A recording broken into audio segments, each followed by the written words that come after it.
Chris, it's great to have you with us, and I know you're no stranger to Athens. I've done programs with you over there before, pretty memorable as well. It's great to have you, and I know you're excited to be doing that game tomorrow.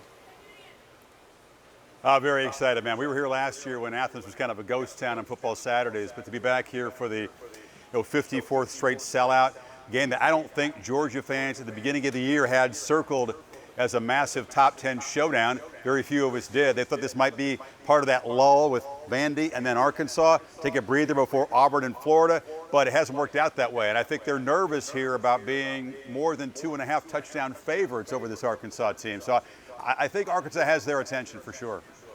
Yeah, and Chris, I know you're there to do the game. Fans don't like these early noon starts because Athens, most people aren't even home yet by 8 or 9 in the morning in Athens. I'm curious though, because you and Kirk are normally doing the primetime game, realizing this is a big game, one of the 2 biggest games in the country. How did it end up that got switched around? I know we're inside baseball here, but I'm curious.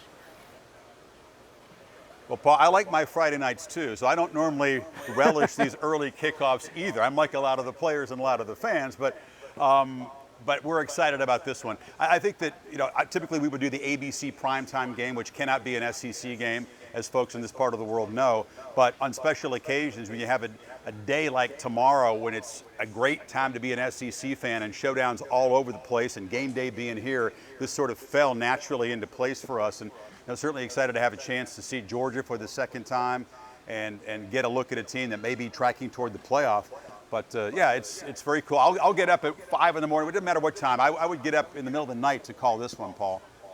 And for those who don't know that much about Chris, which would not include a lot of people, when you were hosting game day for 25 years, you were not going out on Friday night. Because I distinctly remember one year I was in a restaurant in Athens, because I do go out, and you called me about 11 o'clock. You had I just have one question about your segment. I'm like going, why is this guy calling me at 11 o'clock? That's how, I mean, there was nobody that ever prepared harder than you did, because you were also doing game day in a game. So you had a lot in your plate back then. Well, yeah, I was up late, but not out late. And like I said, I enjoy Athens on a Friday night as much as the next person. I have a lot of friends down here. I think this is one of the great college towns in America. So I'll enjoy myself, but I'll also be ready to go, because they're trying to implore Georgia fans to not be blasé, to get in their seats and be seated and ready to make noise at noon, because that's not the normal MO. You know how it is. You get these early kicks in the SEC. Typically, it's not a big game, but that is not the case here. Chris, when you did that game now 4 weeks ago in Charlotte, I just wonder what you must have been thinking, because I mean it was a defensive struggle, but since then Georgia has ascended to what many think is almost a co-number 1, and Clemson has just about fallen off the face of the earth. Yeah, I mean, I got to call one touchdown that night, and it was Chris Smith with a 74-yard pick six. We talked to him today. Said, thanks for giving me one highlight. But I don't mind a defensive game like that. I love a pass rush. And the way Georgia swarmed Uiagalelei for 7 sacks that night, we knew they were pretty good. Now, we didn't know Clemson was going to be this bad on offense, but that doesn't really diminish what I think of Georgia as a defense. I mean, Kirby is putting it out there that I'm not buying the hype yet. The verdict is still out on this defense, because they have played 4 offenses that have struggled. But that's in part because they played Georgia. They know they're going to have to get better as they go forward in the next month. And October is going to define Georgia as a football team. This game, Auburn, Kentucky, and then, of course, the game in Jacksonville. After that, it tapers off. But it's all about October. And I think that they're ferocious, they're deep, they're athletic, they communicate extremely well, they like each other a lot. Connectivity, that's the program buzzword for Georgia. It shows up on defense. They got everything you want. Offensively, we haven't seen all the pieces in place yet. As you know, they're very banged up at receiver. They're hopeful that JT Daniel can go tomorrow, but when they actually get their pieces back on offense and begin to click, I think they'll be an even better football team a few weeks from now. Chris, I'm curious, I mean, we're still young in this college football season, but you've seen a lot already. I think you saw Oklahoma last week. You've seen Clemson. You've seen Georgia. What is there an explanation of why so many really good teams are playing so poorly right now?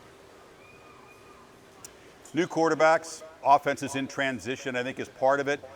Kirk and I both thought that coming into this season, the defenses were going to rise up a little bit. It wasn't going to be a case of the elite teams in college football all scoring 50 points a game. It's been pretty ridiculous the last few years in terms of what it takes to get into the playoff and win a championship.